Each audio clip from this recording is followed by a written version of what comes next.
The Zionists particularly, who were against anything that was to be done if they couldn't have the whole of Palestine and everything handed to them on a silver plate so they wouldn't have to do anything. It couldn't be done. We had to take it in small doses. You can't move 5 or 6 million people out of a country and fill it up with 5 or 6 million more. And 5 or 6 million people out of a country and... So it wasn't really a land without people for a people without land? Absolutely not.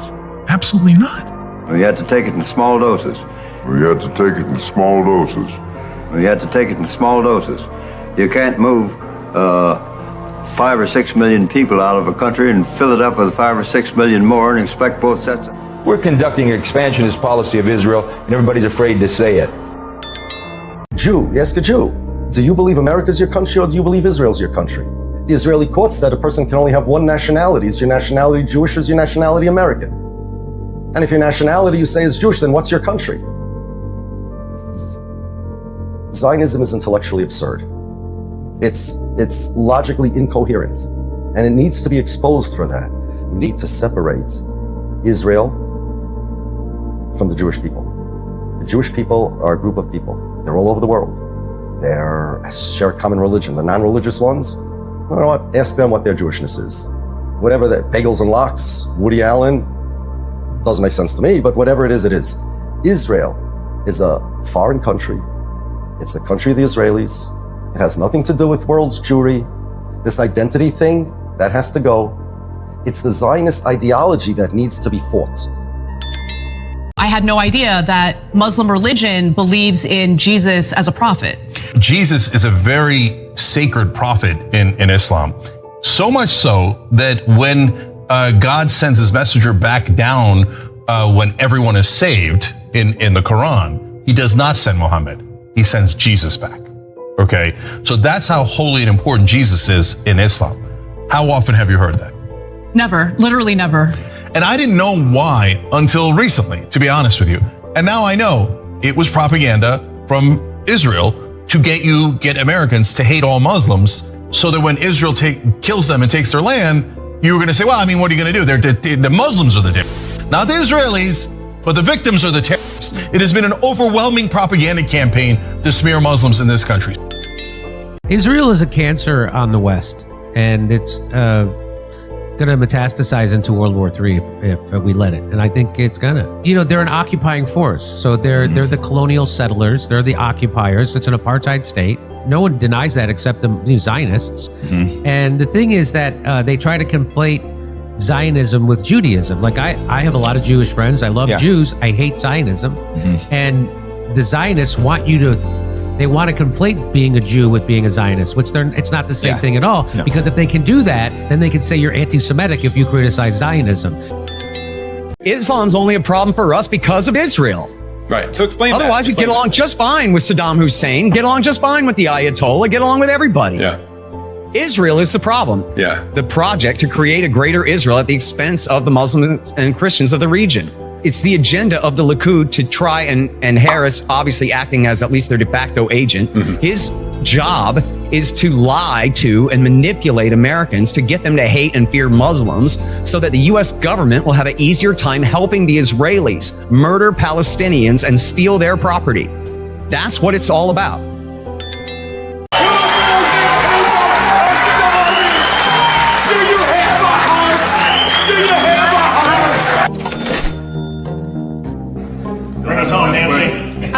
I want to have you address the question that was shouted about the starving children in Gaza. Israel has a right to defend itself.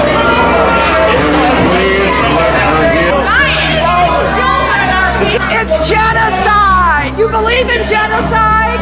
I am so disappointed. I am so disappointed in how you represent us. I don't think you're the right fit for us anymore. You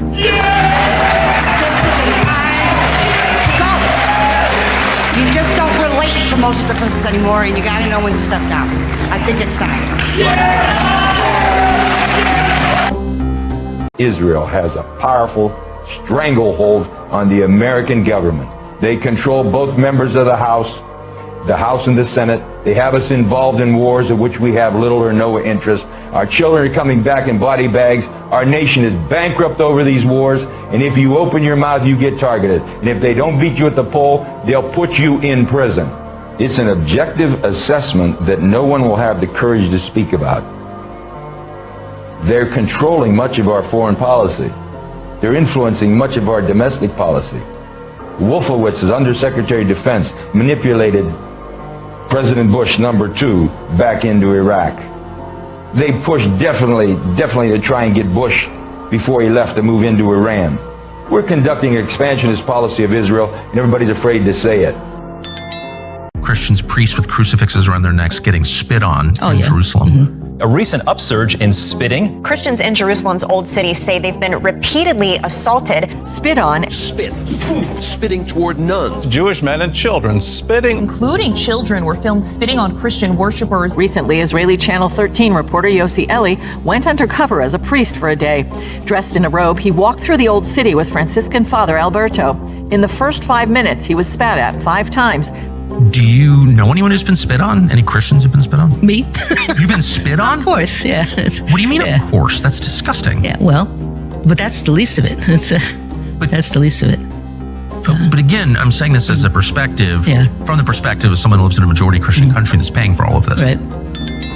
Do we bomb our children? Well, October 7th. I don't like that they're killing children. Well, they hide them in hospitals and they hide innocent people. I am so sick of that ridiculous comment. So let me ask you this. When we have a shooter in a school or a hijacking situation, let's say there's terrorists in a school, do we bomb our children? Do we bomb the kids? What kind of sick mentality is that?